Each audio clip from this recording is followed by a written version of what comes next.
በስመ አብ ወወልድ ወመንፈስ ቅዱስ አሐዱ አምላክ አሜን። ይህን የሚሰሙ ጆሮዎቻችሁ የተመሰገኑ ናቸው። ድምፀ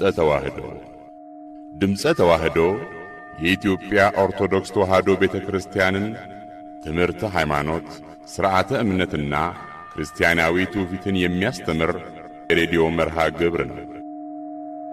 ድምፀ ተዋህዶ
ክርስቶስ ተንሥአ እሙታን በአቢይ ኃይሎ ሥልጣን አሰሮ ለሰይጣን አግዓዞ ለአዳም ሰላም እምይእዜሰ ኮነ ፍስሐ ወሰላም።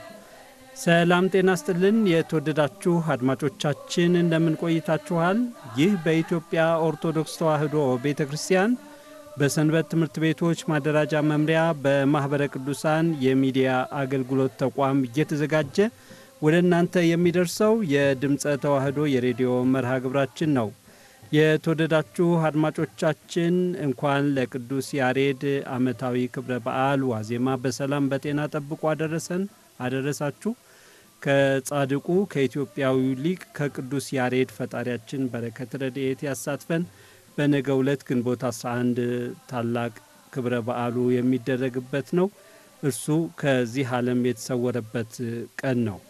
የተወደዳችሁ አድማጮቻችን እንግዲህ እንደወትሮ ሁሉ ይመክራሉ፣ ያስተምራሉ ብለን ያሰብናቸውን ዝግጅቶች ከያሬዳዊ ዝማሪያት ጋር በማቀናጀት ወደ እናንተ ለማድረስ አስፈላጊውን ቅድመ ዝግጅት አጠናቀናል። ቀደም ብለን እየሰማነው የነበረውና የምክሐ ደናግል ማርያም ወጣቶች መንፈሳዊ ማህበር ወይም ሰንበት ትምህርት ቤት ዘማሪያን የትንሣኤው ብርሃን የሰው ልጅ ሕይወት አዳምን መለሰው ከወጣበት ቤት እያሉ የሚዘምሩት ዝማሬ ይደመጣል። ይህ ዝማሬ እንደተጠናቀቀ መዝሙሮቻችንና ጉዳዮቻቸው የተሰኘ ዝግጅታችን በ2015 ዓ.ም ልክ እንዲህ ባለ ጊዜ በትንሣኤው ማግስት ማለት ነው ያቀረበው የአንድ መዝሙር የግጥም ትንተና ነበረ። ያንን ዝግጅት እንከታተላለን። እስከ መርሃ ግብራችን ፍጻሜ ድረስ አብራችሁን በመቆየት ዝግጅቶቻችን እንድትከታተሉ በአክብሮት እንጋብዛችኋለን። የእግዚአብሔር ሰላም ከሁላችን ጋር ይሁን።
መዝሙሮቻችንና ጉዳዮቻቸው ይህ በካሴት የተቀረጹና ያልተቀረጹ በልዩ ልዩ ገጣሚያንና ዘማሪያን ተዘጋጅተው ለአገልግሎት የዋሉ መዝሙሮችን የግጥም ይዘታቸውን የምንቃኝበት የሬዲዮ ዝግጅታችን ነው።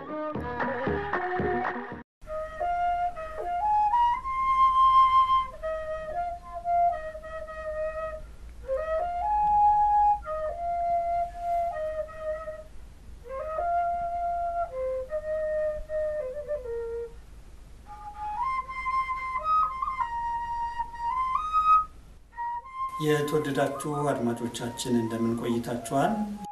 ይህ በድምጸ ተዋህዶ የሬዲዮ መርሃ ግብራችን በየጊዜው ወደ እናንተ የሚደርሰው የመዝሙሮቻችንና ጉዳዮቻቸው ዝግጅታችን ነው። እንግዲህ እንደተለመደው ሁሉ ዛሬም በአንድ የአማርኛ መዝሙር የግጥም ይዘት ላይ ትንተና ለማካሄድ ተገኝተናል። እስከ ዝግጅታችን ፍጻሜ ድረስም አብራችሁ እንድትቆዩ በአክብሮት እንጋብዛለን። ለዛሬ ለትንታኔ የመረጥነው የአማርኛ መዝሙር ከ25 ዓመታት ቀደም ብሎ የተዘጋጀ እና በጌታችን ትንሣኤ ላይ ትኩረት ያደረገ መዝሙር ነው። ይህ መዝሙር የምስራችን በል በሚል ርዕስ የተዘጋጀ ነው። የተወሰነውን የመዝሙሩን ክፍል ሰምተን ስንመለስ ከዚህ መዝሙር የግጥም ደራሲ አዘጋጅ ከመጋቤ ሃይማኖት ዲያቆን ምትኩ አበራ ጋር በመሆን ይህንኑ ግጥም እየተነተን አብረናችሁ እንቆያለን። እግዚአብሔር አምላካችን በትንሣኤው ትንሣኤያችንን ያበሰረልን፣ በሞቱ ሞትን የደመሰሰልን ለስም አጠራሩ ክብር ምስጋና ይግባው። ዝማሬውን እየሰማን እንቆያለን።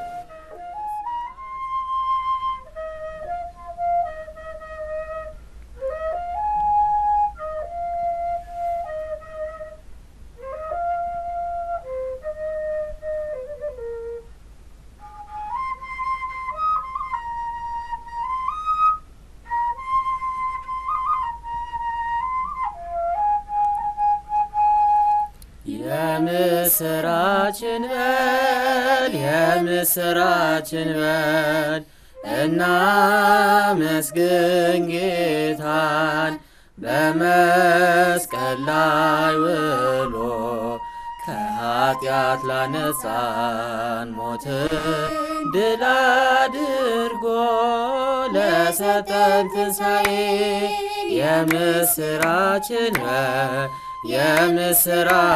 በል እናመስግን ጌታን በመስቀል ላይ ውሎ ከኃጢአት ላነጻን ሞትን ድል አድርጎ ለሰጠን ትንሣኤ።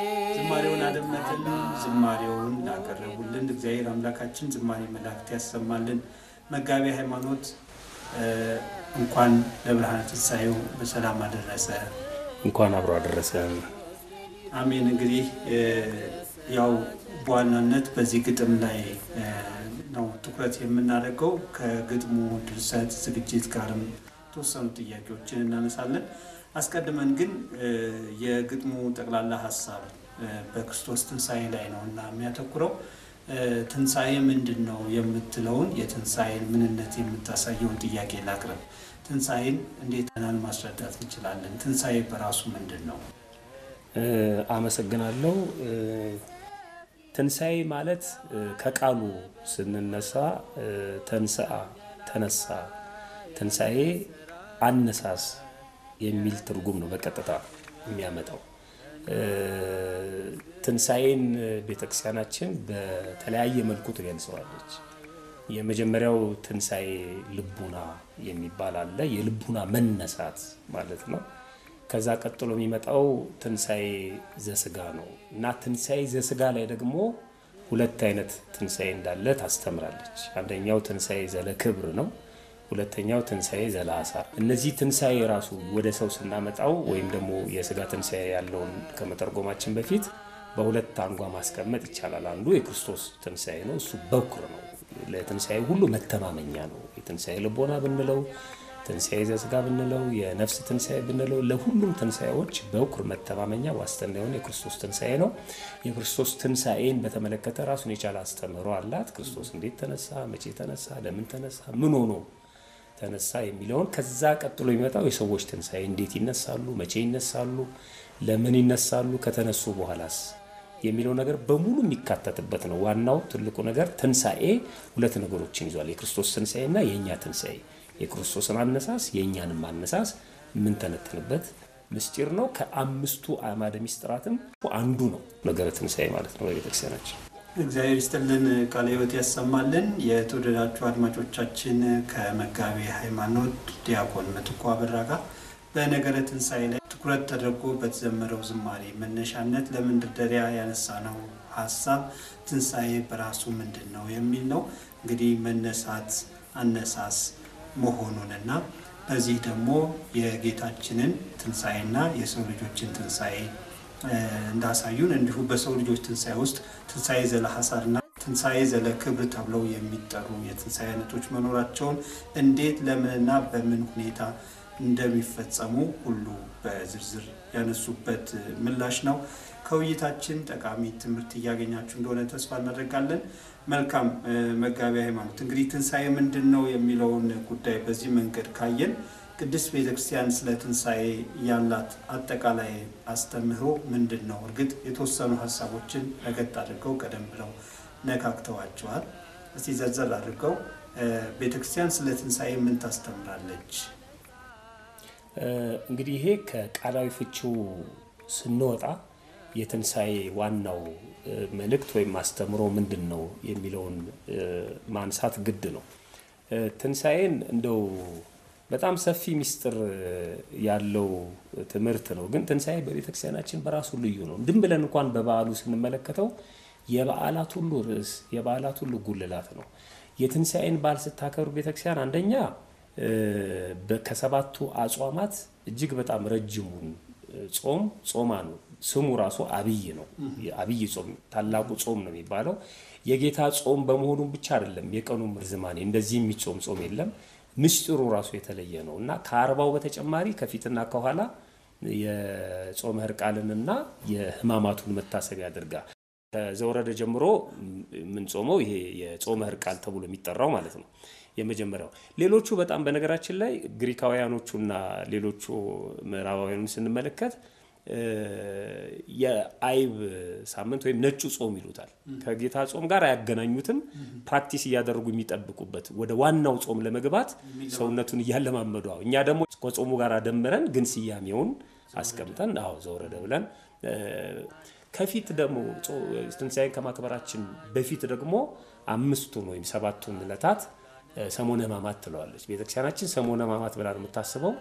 ሌሎቹ አብያተ ክርስቲያናት ደግሞ ታላቁ ሳምንት ይሉታል። በጣም የተለየ ስለሆነ ማለት ነውና የክርስቶስ ሕማም መከራ የሚታሰብበት ኢትዮጵያውያን ሳይገድሉ ጎፈሬ ሳያጣሩ ወሬ ይላሉ። ትንሳኤን ከማክበራችን በፊት ምን ሆኖ ነበር ክርስቶስ? ገና ከመያዙ ጀምሮ የተቀበላቸውን መከራዎች በሙሉ በእነዚህ ሳምንታት እናስባለን። አርብ ሊሰቀል ሰኞ ምን ሆኖ ነበር? አርብ ሊሰቀል ማክሰኞ ምን ሆኖ ነበር? እያንዳንዱን ቀን ግብረ ሕማማት የሚባል ትልቅ መጽሐፍ አለ። ቀሲስ እንደምታውቀው ያ እየተነበበ ሌሊትም ቀንም ነው እየተነበበ ምእመናን ያንን እያስታወሱ እያመለኩ በረከተ ሥጋ በረከተ ነፍስ እየተቀበሉ ወደ ትንሳኤው የሚገሰግሱበት ሁኔታ ነው ያለው። አንደኛ በአጽዋማቱ፣ ሁለተኛ ትንሳኤው ራሱ ከተከበረ በኋላ እንኳን ከፊት ለፊት ያሉ ሳምንታት ስያሜ ተሰጥቷቸው ሰኞ ራሱ ትርጉም አለው፣ ማክሰኞ ራሱ ትርጉም አለው። እስከ ዳግም ትንሳኤ ከትንሳኤው መንፈስ እንዳንወጣ ማለት ነው። አየህ በአንዴ ልክ የሻማ አብረተ ሰዓቱ ሲያልፍ እፍ ብለ ወደ መኝታ እንደምትሄዱ አይደለም። የትንሳኤ በዓል በጣም ወሳኝ በዓል ነው። ከትንሳኤ በኋላ ያለንን ሕይወት የሚያመለክት ስለሆነ ዝም ብሎ አይደለም የሚከበረውና አንዱን ሳምንት እንደ አንድ ቀን ቤተክርስቲያናችን የቅዳሴው ቀለሙ የምስጋናው ቀለም ሳይቀየር ማለት ነው እንደ አንድ ሳምንት እንድናከብረው አድርገዋል። እንደገና ደግሞ ተመልከት እስከ እርገቱ ድረስ ደግሞ ያሉትን ዕለታት የሰሙነ ፋሲካ ብላ ማለት ነው ዓርብ ረቡዕ እንኳን እንዳይጾሙ አድርጋ ምህላ የለም። በነገራችን ላይ በዚህ ወቅት አሁን እግዚኦታ የለም። ምክንያቱም ምህረት ያገኘንበት መታሰቢያ ስለሆነ ማለት ነው። እግዚኦታ ምህረት ላላገኘ ሰው ነው። አሁን ግን ምህረት አግኝተናል፣ የዘላለም ሕይወትን ወርሰናል ብለን የምናስብበት ዘመን ላይ ስለሆነ ያለ ነው። ምህላ እንኳን የለም፣ ሱባኤ የለም፣ አይሰገድም፣ ዓርብ ረቡዕ ሁሉ አይጾምም። የትንሳኤውን ሕይወት የዘላለምን ሕይወት መውረሳችንን ለማጠየቅ የምታስብባቸው ዘመናት ናቸውና ስታከብረው እንኳን በበዓል ደረጃ በጣም የተለየ ነው። ተመልከት ትንሳኤ ባይኖር የኔና ያንተ የሬዲዮ ፕሮግራም የማሩሳን የቴሌቪዥን ፕሮግራም የቤተክርስቲያናችን የስብከተ ወንጌል አገልግሎት ምን ዋጋ አለው? አንድን ሰው የምታሳምነው እኮ ትንሳኤ ስላለ ነው። ትንሳኤ ቀብድ ነው። ያንን ነገር ይዘናል ማለት መተማመኛ ነው። የነ ቅዱስ ጳውሎስ ስብከታቸው መተማመኛቸው ትንሳኤ ነው። ትንሳኤ ባይኖር ቤተክርስቲያን ለምን ታጠምቃለች? ትንሳኤ ባይኖር ለምን እንቆርባለን? ትንሳኤ ባይኖር ለምን ንስሐ እንገባለን? የሁሉ ነገር ቁልፍ ነው። ማያምንን ሰው በክርስቶስ እመን ተጠመቅ የምትለው ትንሳኤን ገንዘብ ስላደረግን ነው። ትንሳኤ ባይኖር ኖሮ ለዚህ ነው ቅዱስ ጳውሎስ ያለ ትንሳኤ ሁሉ ነገር ከንቱ ነው ይላል። ስብከታችንም ሁሉ ከንቱ ነው ይላል እና ትንሳኤ ለቤተክርስቲያናችን ጉልላት ነው። ትንሳኤ ለቤተክርስቲያናችን እጅግ በጣም የተለየ የመጨረሻ ተስፋ ነው። የክርስትናችን ተስፋ የእምነታችን ማረጋገጫ ነው እና ትንሳኤን ከማክበር በፊት የምትጾመው ጾም ትንሳኤን ካከበረሽ በኋላ ያሉት ዕለታት አጅባ በጣም አክብራ የምታከብረው ከዚህ የተነሳ ነው እና ትንሳኤ ለቤተክርስቲያን ሁለመናዋ ነው ማለት ይቻላል። ግሩም ነው። ቃለ ሕይወት ያሰማልን። ያው እዚህ ጋር የተወሰነ ሐሳብ ለመጨመር ያክል የመንግስተ ሰማያት ምሳሌ ነው ብለው ሊቃውንቱም ያስተምሩበታል። 50 ዕለታት መንግስተ ሰማያት ከገቡ መውጣት ካገኙ ማጣት የሌለባት በጸጋ እግዚአብሔር ተጎኝተው ከቅዱሳን መላእክት ጋር ራሱ እግዚአብሔር አምላክ ሆኖ ሰዎች በዛ የሚኖሩ ህዝቦቹ ሆኖ የሚኖሩባት መከራ የሌለባት ጣር ጋር የሌለባት መሆኗን የምንረዳበት የምናውቅበት እየተለማመድን ቅድም እንደተባለው እየተለማመድን የመንግስተ ሰማያትን ህይወት የምንኖርበት የምንሰነበትበት ሳምንት ነው። እንግዲህ ከትንሳኤ ሌሊት ከእሑድ ሌሊት ጀምሮ እና ክርስቶስ ተንሥአ እሙታን ብሎ ከኪዳን በኋላ ይህንኑ አዋጅ ፓትርያርኩ ወይም ሊቀ ጳጳሱ ወይም ከአባቶች መካከል በእድሜ አንጋፋ የሆኑት ካወጁ በኋላ እንግዲህ የምንኖረው የ50 ቀን ቆይታ የመንግስተ ሰማያት ምሳሌ ነው። በመንግስተ ሰማያት ደግሞ ጾም የሚለው ስግደት የሚለው ሐሳብ ብዙ ድካም ጥረት የሚጠይቀው ነገር ይቀራል። መከራ አይኖርም ብለን በቤተክርስቲያን የሚሰጠው ትምህርት በዚህ ምድር እያጣጣምን እየኖር ነው። ከዚህ የበለጠ የደስታ ዓለም ብለን የምንኖርበት ሰሞን ነውና በእውነት እግዚአብሔር ይህንን ጸጋ ይህንን ሀብት ያደለን ስሙ ይክበር ይመስገን። እዚህ ላይ ቀሲስ አንድ ስህተትም አለ ማስተካከል ያለብን። ከትንሳኤ በኋላ ያሉትን ዕለታት ዓርብና ረቡዕን ጨምሮ ማንጾመው ምንመገበው ለምንድን ነው ሲባል አንዳንድ የዋሃን ማካካሻ ነው ይላሉ። 55 ቀን ስለጾምን ደግሞ ረፍት 50 ቀን ደግሞ ስለተጎዳን አይነት ነገር በጀት የሌለው ማካካሻ የለም። ቤተክርስቲያናችን ማካካሻ ቢሆን ኖሮ በጀት በጅትልን ነበር በዚህ ብሉ ብላ። መብል መጠጥ ደግሞ የቤተክርስቲያናችን ትምህርት አይደለም። ስለዚህ ይሄንን ምሳሌ አሁን አንተ የተናገርከውን ምሳሌ በትክክል ማጤን አለባቸው። ሰው ከትንሳኤው በፊት ጾሟል፣ በትንሳኤው ጊዜ ቅዱስ ሥጋውን ክቡር ደሙን ተቀብሏል ተብሎ ነው የሚታሰበው ሁሉም ክርስቲያን። ከዛ በኋላ ቅዱስ ሥጋውን ክቡር ደሙን ከተቀበለ በኋላ እናንተ አባቴ ብሩካን አይደል ኑ ዓለም ከተፈጠረ ጊዜ ጀምሮ ያዘጋጀውላችሁ መንግስት ውረሱ መንግስተ ሰማያት ነን ብለን ነው የምናስበው። አሁን ጥያቄ የሚመጣው የማይጾመው የማይጸልየው ሥጋው ደሙ ያልተቀበለው አሁንም ንስሐ መግባት ይፈልጋል። አሁንም መጾም ይፈልጋል ማለት ነው። ግን ያንን ስርዓት ጠብቆ ቢመጣ ኖሮ ይሄን ጥያቄ አይመጣም። ለምን እንደሚመገብ ያውቀዋል፣ ለምን እግዚአብሔር እንደሚያመሰግን ያውቀዋል ማለት ነውና የመንግስተ ሰማያት ኑሮ ምሳሌ መሆኑ መሰመር አለበት። እግዚአብሔር ይስጥልን፣ ቃለ ሕይወት ያሰማልን። የተወደዳችሁ አድማጮቻችን ከመጋቤ ሃይማኖት ዲያቆን ምትኩ አበራ ጋራ በነገረ ትንሣኤ ላይ ትኩረት ተደርጎ በተዘጋጀ የአማርኛ መዝሙር የግጥም ይዘት ትንተና መነሻነት ውይይት ከምናደርግበት ዝግጅታችን ጠቃሚ ትምህርት እያገኛችሁ እንደሆነ ተስፋ እናደርጋለን። ከኃጢአት ላነጻን ሞትን ድል አድርጎ ለሰጠን የተወደዳችሁ አድማጮቻችን ለዛሬ የተመረጠው የአማርኛ መዝሙር ከ25 ዓመታት በፊት መጋቤ ሃይማኖት ዲያቆን ምትኩ አበራ እንደ ዛሬው ባለ ቁመና ሳይሆን በሰንበት ትምህርት ቤት የቤተ ክርስቲያን የደጅ ጥናት ሕይወታቸው ያዘጋጁት መዝሙር ነው። እስኪ ወደ መዝሙሩ ከመመለሳችን በፊት ይህንን መዝሙር ለማዘጋጀት ምክንያት የሆነው ነገር ምን ነበር? ወደ ኋላ ከ25 ዓመት በፊት እንግዲህ 2015 ነን ይህንን ቀረጻ የምናከናውነው። የሰንበት ትምህርት ቤት አገልግሎት በጣም ተፋፍሞ የነበረበት በተለይ በአዲስ አበባ ከተማ በሚገኙ አብያተ ክርስቲያናት ውስጥ የነበሩ አንጋፋ ሰንበት ትምህርት ቤቶች ወጣቶችን ከልዩ ልዩ አይነት ሪዮት ዓለማዊ የፖለቲካ ሐሳብና ሪዮት ለመከላከል ለመጠበቅ በቤተክርስቲያኒቱ ትምህርት ለማጽናት በጣም ብዙ ደፋ ቀና ይሉበት በነበረበት ጊዜ እንደተዘጋጀ አውቃለሁ በግሌና ለዚህ መዝሙር መዘጋጀት ምክንያት የሆነው ነገር ምን ነበር? መዝሙሮቻችንና ጉዳዮቻቸው ይህ በካሴት የተቀረጹና ያልተቀረጹ በልዩ ልዩ ገጣሚያንና ዘማሪያን ተዘጋጅተው ለአገልግሎት የዋሉ መዝሙሮችን የግጥም ይዘታቸውን የምንቃኝበት የሬዲዮ ዝግጅታችን ነው።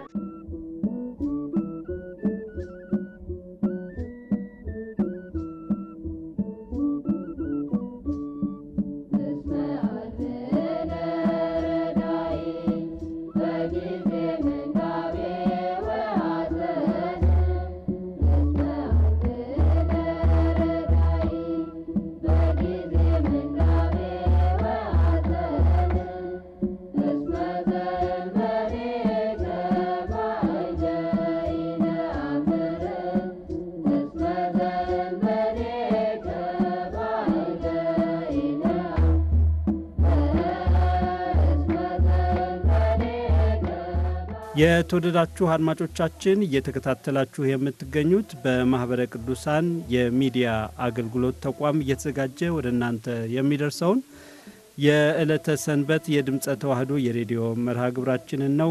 እየሰማነው ያለነው ዝማሬ መደመጡን ይቀጥላል። በማህበረ ቅዱሳን ዘማሪያን የተዘመረና በቁጥር 2 የመዝሙር አልበም ላይ የሚገኝ ዝማሬ ነው። ለዘማሪያኑ እግዚአብሔር አምላካችን ከጣሙ ብዛት የተነሳ አጥንትን የሚያለመልም የመላእክትን ዝማሬ ያሰማልን። ይህ ዝማሬ እንደተጠናቀቀ ትምህርት በእንተ ተአምረ ማርያም የሚለው ዝግጅታችን ይደመጣል። ሁለቱንም ዝግጅቶቻችንን አድምጠን እንደገና እንገናኛለን። ሰላም እግዚአብሔር ከሁላችን ጋር ይሁን።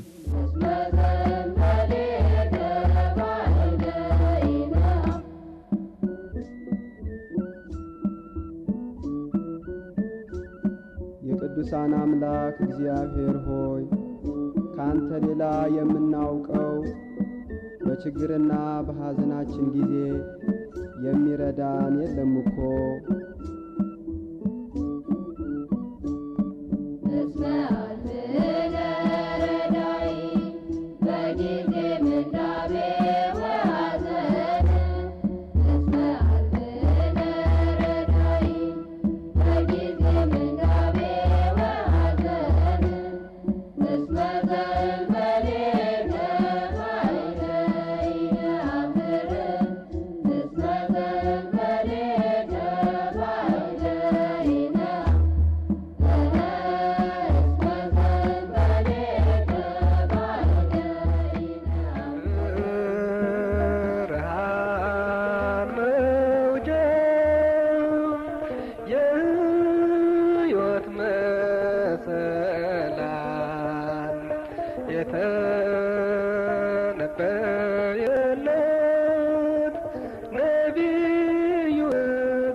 የተወደዳችሁ አድማጮቻችን በድጋሚ እንደምን ቆይታችኋል? ቀደም ብሎ እንደተገለጸው እንግዲህ ባለፉት ሳምንታት ወደ እናንተ ሲደርሱ የነበሩ በእንተ ተአምር የሚል ትምህርት በተከታታይነት ወደ እናንተ ስናቀርብ መቆየታችን ይታወሳል። በዚህ በተአምር ውስጥ ደግሞ በተለይ ተአምረ ማርያምን በልዩነት ያነሳንበት የተአምረ ማርያም አዘገጃጀት ወደ ሀገራችን ወደ ኢትዮጵያ የገባበትን ሁኔታ በዝርዝር ስናስቃኛችሁ የነበረ ትምህርት በዚህ ተጠናቋል። ዛሬ ደግሞ ከባለፈው ጊዜ ትምህርታችን ጋር የሚያያዝ ትምህርት ነው የምናቀርበው። እንግዲህ እንደምታስታውሱት ትምህርት በእንተ ተአምረ ማርያም በሚል ርዕስ ነው ትምህርቱ መሰጠት የጀመረው። ከመግቢያው በማስከተል ከተአምረ ማርያም ማሳያ በማቅረብ በእንተ አሐቲ ዘማዊት በሚል ከተአምረ ማርያም ተአምር 32ን ማሳያ አድርገን ማቅረባችን ይታወሳል። ትምህርታዊ ትንተና ሲሰጥበት ነበር። ከዛ የሚከተል ሌላ ተአምር ዛሬ ደግሞ ተአምር 90ን መሰረት በማድረግ ያንን ተአምር በንባብ ከቀረበ በኋላ ከሱ የሚገኙ መጽሐፍ ቅዱሳዊ አስተምህሮዎች ጋር ያለውን ግንኙነት ወይም ተዛምዶ የተመለከተ ትምህርት ነው የሚቀርብልን። እንደተለመደው ማስታወሻ በመያዝ እንድትከታተሉ አሁንም በአክብሮት እንጋብዛለን። መምህራችን መላከ ሰላም ታዬ አብርሃም ይህንኑ ትምህርት የሚያቀርቡልን ይሆናል። ትምህርቱን በጥሞና እንድንከታተል በድጋሚ በአክብሮት እንጋብዛቸዋለን። መድኃኔዓለም ክርስቶስ በቸርነቱ ጎብኝቶ ስለ እናቱ ስለ እመቤታችን ክብር አውቀን በምልጃዋ ደግሞ ስለተጠቀሙት ሰዎች ያው በታምረ ማርያም ተጽፎ ከተመዘገበው አልፎ አልፎ እንግዲህ ለማየት ነው መነሻችን። ባለፈው እንደተነጋገርነው ተአምር 90 ላይ ምን የሚል ቃል አለ? በእንተ ዘተሰቅለ ወልዳ ወአድኃነት ላቲ እግዝእትነ የሚል ነው። ልጇ ተሰቅሎ የሞተባትን ሴት እመቤታችን እንዳዳነችላት የሚል ነው። እመቤታችን በሰዎች ማህበራዊ ሕይወት ምልጃቸውን በመቀበል ተአምራት ታደርጋለች። እንዴት ተአምራት ታደርጋለች ለሚለው እንኳን ተአምር ማድረግ ራሷ ተአምር ናት የሚለውን ባለፈው ጊዜ አይተናል። ተአምር ማድረግ መላእክትም ቅዱሳንም ያደርጋሉ። ለሚያምኑ ምልክት ተአምር ማድረግ ይሰጣቸዋል ተብሎ በወንጌል የተጻፈውን እናውቃለን። በተለይ በማርቆስ ወንጌል ቅዱስ ማርቆስ ወንጌል በጻፈው ምዕራፍ 16 መጨረሻው ላይ የሚያምኑትን ምን አይነት ምልክቶች እንደሚከተላቸው መድኃኒታችን የተናገረው ስለሆነ ከዛ የተለየ አይደለም። ነገር ግን አሁን ተአምሩ የሚነበበው ተአምሩን ሰምተን የተለያየ ፈተና ያለብን ሰዎች ለሌሎች ተአምራት ተደረገላቸው በእመቤታችን ምልጃ፣ ለእኛስ አይደረግም ወይ ብንል ዛሬም ይደረጋል ካመንን። በየጊዜው የሚደረግ ነው፣ የሚቋረጥ አይደለም። አሁን ግን የምንመለከተው ከዚህ በፊት በሰዎች ሕይወት እመቤታችን ያደረገችውን ተአምር ለእኛ ለካይም አለ ብለን እንድናስብ የሚረዳን ስለሆነ ነው የሚነበበው። ልመኗ ክብሯም በእኛ ለዘላለም በእውነት ይደርብንና አምላክን የወለደች በድንጋሌ ሥጋ በድንጋሌ ነፍስ የጸናች ክብርት እመቤታችን ያደረገችው ተአምር ነው። በምልጃዋ በተሰጣት የእናትነት ስልጣን ለልጆቿ እንኳን ተአምራት ማድረግ ይችላሉና ያደረገችው ተአምር ነው የሚል ነው። የግዕዙም ቢሆን ተአምሪሃ ለእግዝእትነ ቅድስት ድንግል በክሌ ማርያም ወላዲተ አምላክ ጸሎታ ወበረከታ ያሉ ምስሌነ ለዓለመ ዓለም ካለ በኋላ አሜን ይላል። እዚህ ላይ አሜን የሚለውን በትርጓሜ ረስተውታል። ይሁንልን፣ ይደረግልን፣ በእውነት ያለ ሐሰት ማለት ነው። አንድ ልጅ የነበራት አንዲት ድሃ ሴት ነበረች። ከሱም በቀር ሌላ ልጅ አልነበራትም።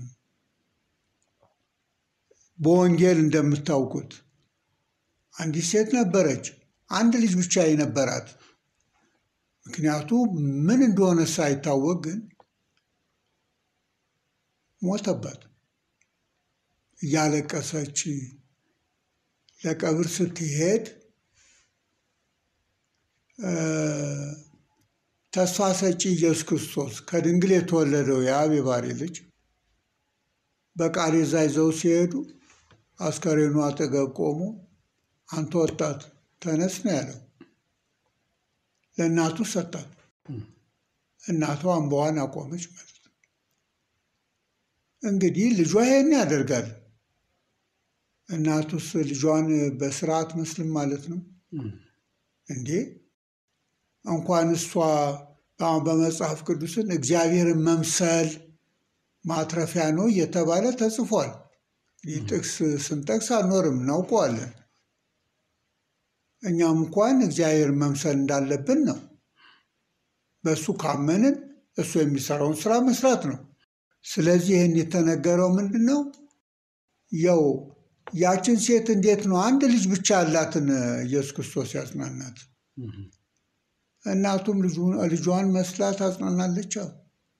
ታዲያ በጎ ስራ እንደውም እመቤታችንን ተከትለን ሰዎችን ማጽናናት ይገባናል እንጂ ይህ ምንድን ነው ይሄ ተአምር የሚነበበው አይባልም። እንደዚህ የሚሉ ስላሉ ነው። እኔ ስላሉ ስለ ሌሎቹ አይደለም የምናገረው። የሌሎቹን ስብከት ሰምተው ራሳቸው ተሳስተው ኦርቶዶክሳዊ ክርስቲያኖችን የሚያዳክሙ ሳይቸግራቸው የሰይጣን መልእክተኞች ሆኑ ስላሉ ነው የምናገረው። ሌሎቹንማ አይመለከተኝም። እንደፈለጋቸው መሳደብ ይችላሉ ከጠቀማቸው። እንዴ እንኳን ለነሱ ለሳጥናኤል ፈቃድ ስለተሰጡ አይደል እንዴ የሚሳደብ? ዮሐንስ ምዕራፍ 13 መመልከት ነው። እሱ የሚያድርበት ያ አውሬ ራሱ አውሬ አይደለም። ሐሳዌ መሲህ ይመጣል በሐሰት ክርስቶስ ነኝ ብሎ። ዓለም እሱን ነው የምትጠብቀው። ለጊዜው ግን ዘንዶን እያመለከች ነው ሳጥናኤልን። እሱን እየጠበቀች ነው ያለችው። ሐሳዌ መሲህ በሚመጣበት ሰዓት ያው ምልክቱ 666 ነው ተብሏል። ያ ትርጓሜ ያለው እሱን ተወውና ይሳደባል አይደል? እግዚአብሔርን ይሳደባል። ስሙንና የስሙን ማደሪያ ይሳደባል። እሱ ማደሪያ በሰማይ የሚያድሩትን ይሳደባል ተብሏል። መሳደብ አይጠቅምም እንጂ ዘንዶ የተባለ ሳጥናኤልም ይሳደባል። የእሱ የበኩሩ ልጅ በግብሩ የሚወልደው ሐሳዌ መሲህም ይሳደባል። ግን በዘላለም እሳት ሲቀጡ መኖርን ነው የሚያመጣው። ስለዚህ እኛ ዲያብሎስን አንከተልም፣ ሐሳዌ መሲህን አንከተልም። የእኛ አምላክ አይሳደብም። ድንግልም እኮ ጸጥ ብላ ነው ልጇ እንኳን ሲሰቀል እንዲሁ አንዳንዶቹ ሲተረጉም እንደ ሌሎቹ እንደው ብድግ እንትን አደረገች ብለው እንደዛ የምታዝን ይመስላቸዋል። አይደለም፣ ሰይፍ ነው በውስጧ ያለፈው። 5 ሰቆቃው በውስጡ ያለፈው ሰይፍ ነው፣ ሕማማተ መስቀሉ ነው። ነገር ግን ጸጥ ብላ ነው በትዕግስት የተቀበለችው፣ እንባዋንም ብታፈስ። ልጇም ለአልዓዛር አልቅሷል፣ ለኢየሩሳሌም እኮ አልቅሶለታል። ልጇን በመከተል ነው የምትኖረው። በግብር ልጇን ትመስላለች። አሁን እንግዲህ ተመሳሳይ ነው። ይሄንን አውቀን ነው ተአምረ ማርያም መስማት ያለብን። አንድ ልጅ የነበራት አንዲት ድሃ ሴት ነበረች። ከሱም በቀር ሌላ ልጅ አልነበራትም። እዚህ ላይ አንዳንዶች ያቺ ሴት ማናት? ልጇ ስሙ ማን ነው? የት ናት ያለችው? የሚል ጥያቄ አይጠየቅም። የተአምር አጻጻፍ እንደ ግብረ ሐዋርያቱ እንደ ወንጌሉ በብሉይም እንዳሉት ነው የሚጻፈው። እንደ ዓለማዊ ታሪክ አይደለም የሚጻፍ፣ የታሪክ መጽሐፍ አይደለም።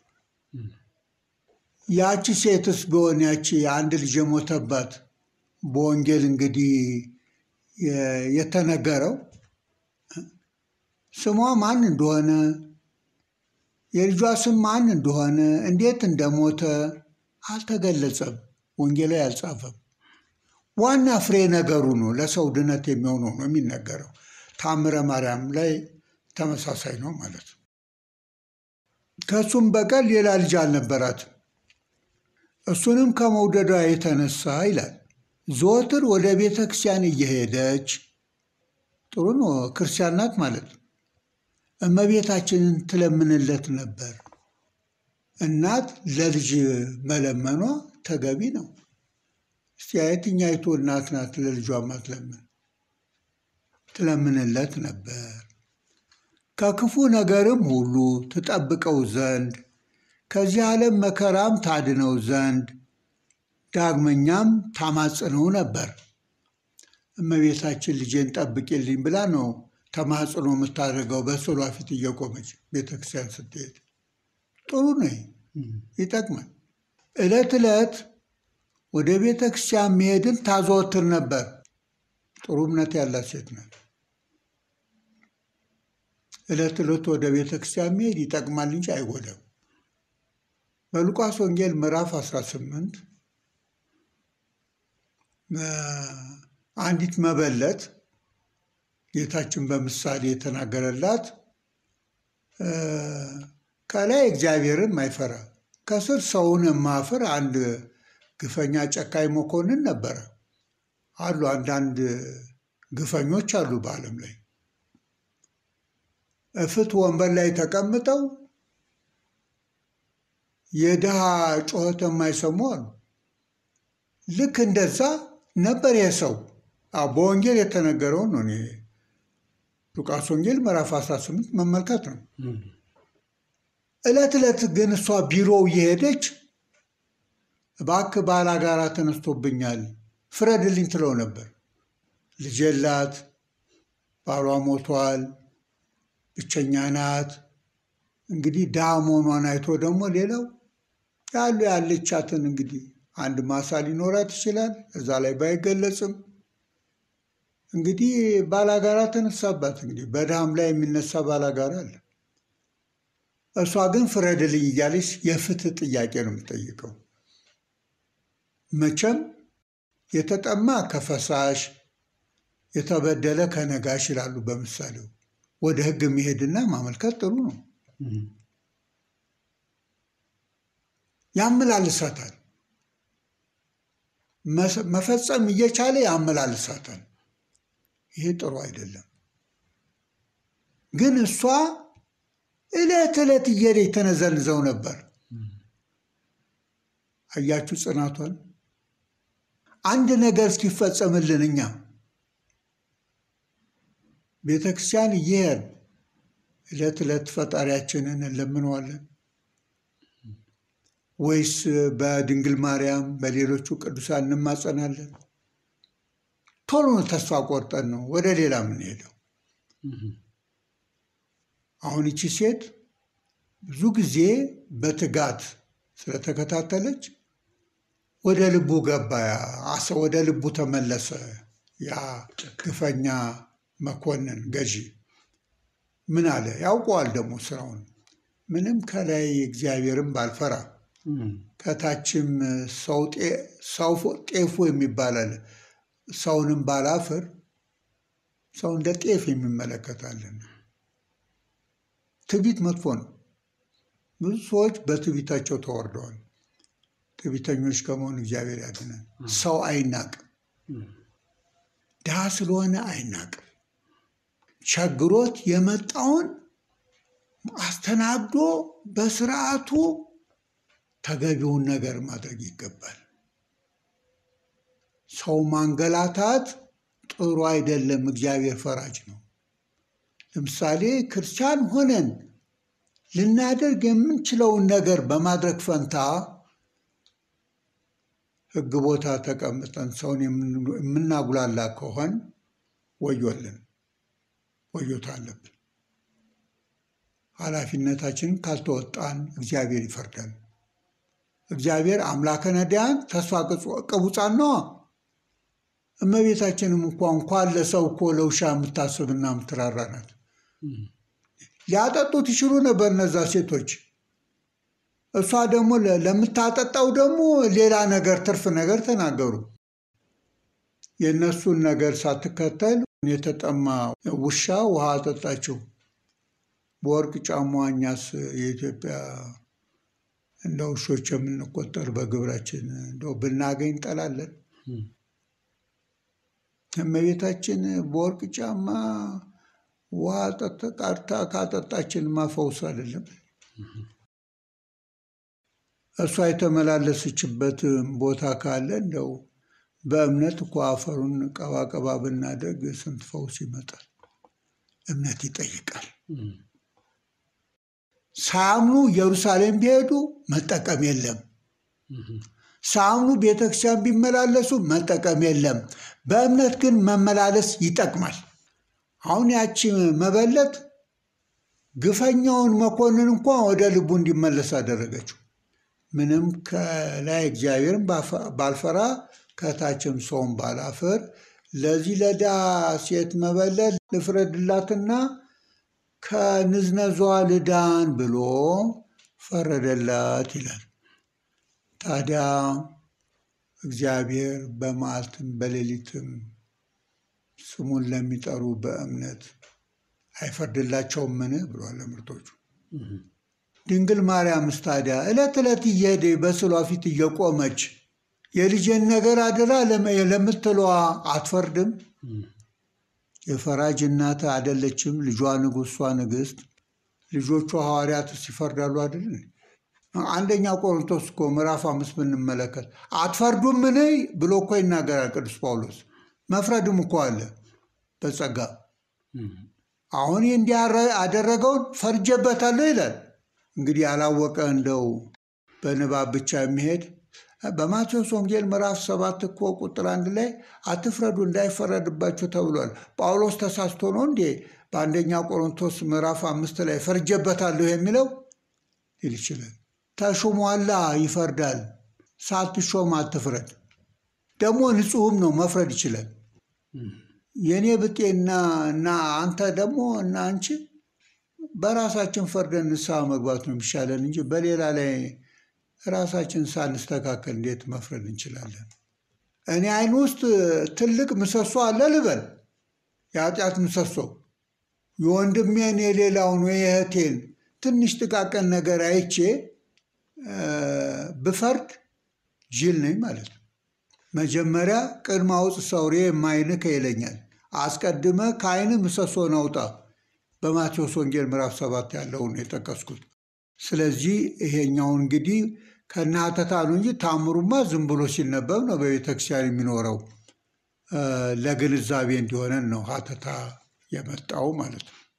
ዕለት ዕለት ወደ ቤተክርስቲያን መሄድን ታዘወትር ነበር። መልካም። ከእናቱም ከችግሯና ከድህነቷ ብዛት የተነሳ የመበለት ልጅ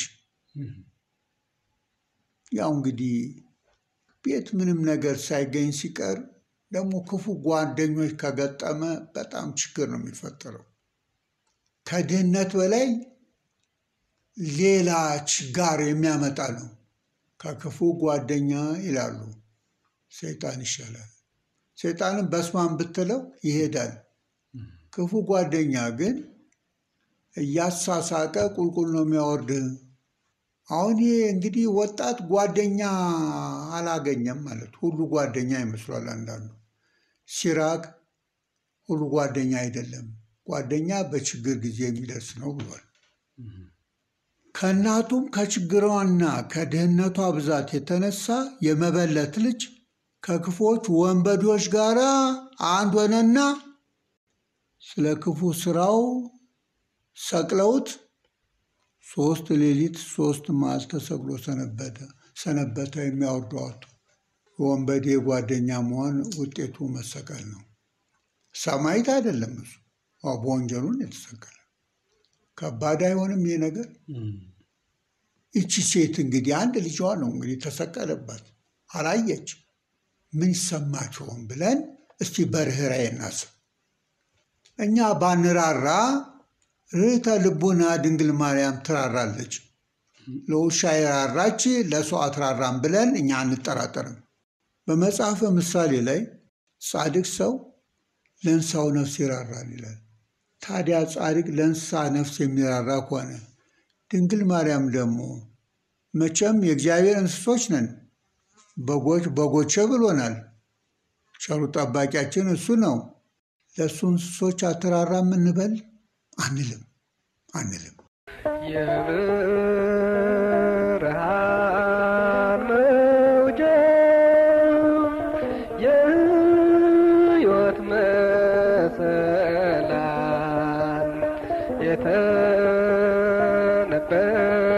የተነበየለት ነቢዩ ሕዝቅኤል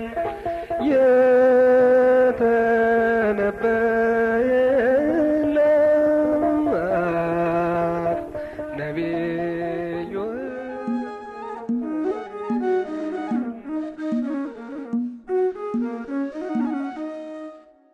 አሰርገዋ በኢትዮጵያ በውብ ቅኔ እያለ ሃሌሉያ ክቡር ስሙ የማይረሳ ነው ቅዱስ ያሬድ ዝክሩ ዘላለም ነው።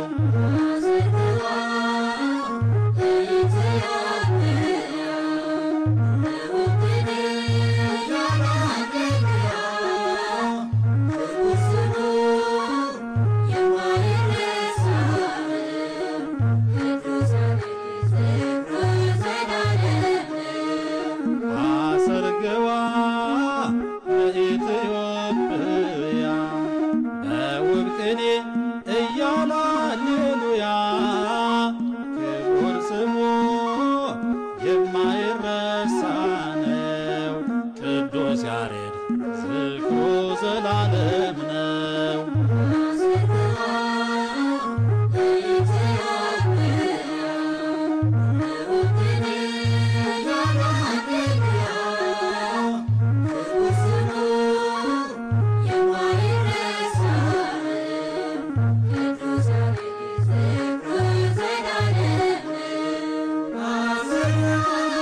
ተነጥቆ በመንፈስ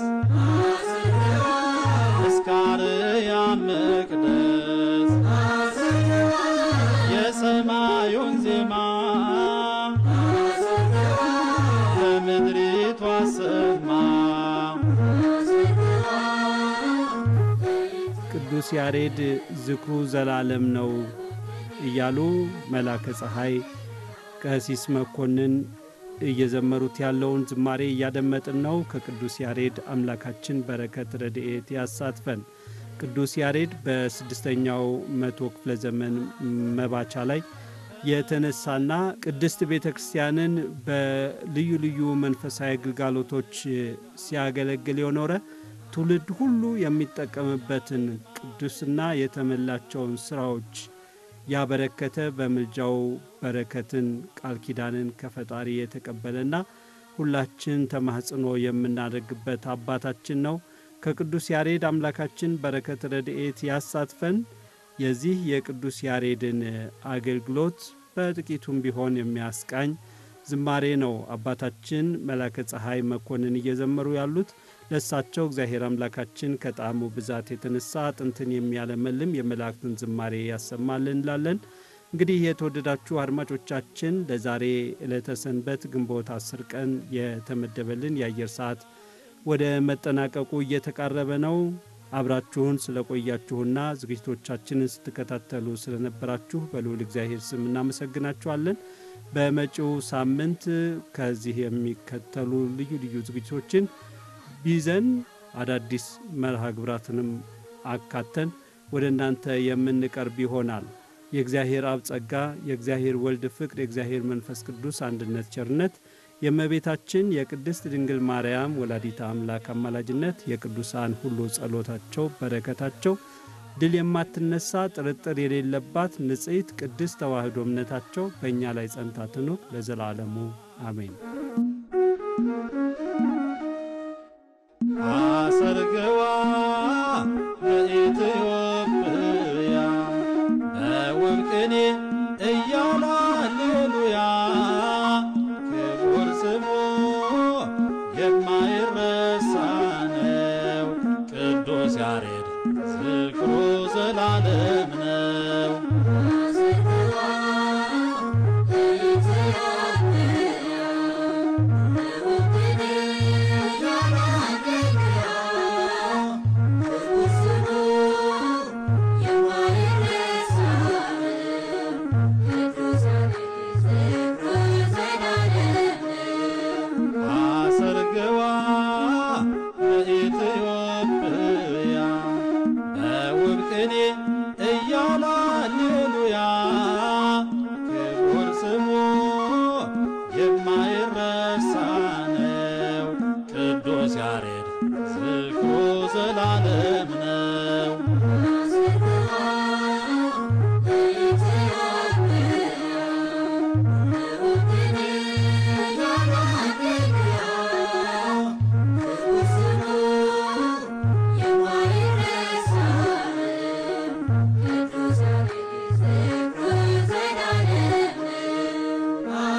ከመላእክት እንጀራ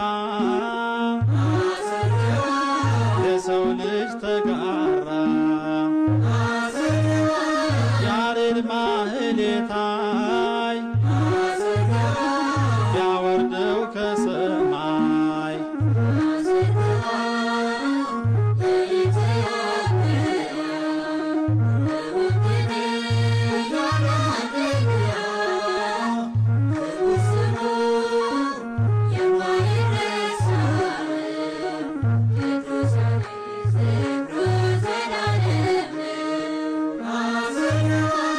የደብረ ቅዱሱ አብሮን ነው መንፈሱ አይሻርም ዜማው ያሬድ የዘመረው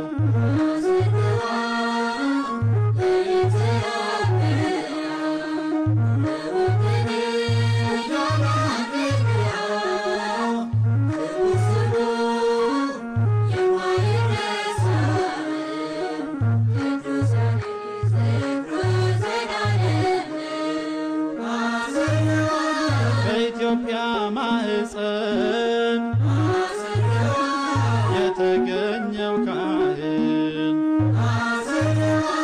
እናቱን አስጌጣት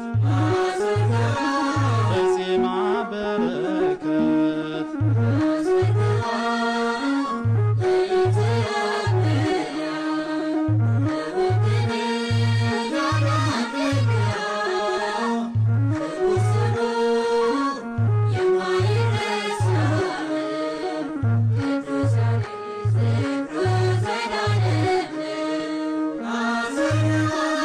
መአሬረ ቃል ዘኦመ ልሳን መሰረተ ዜማ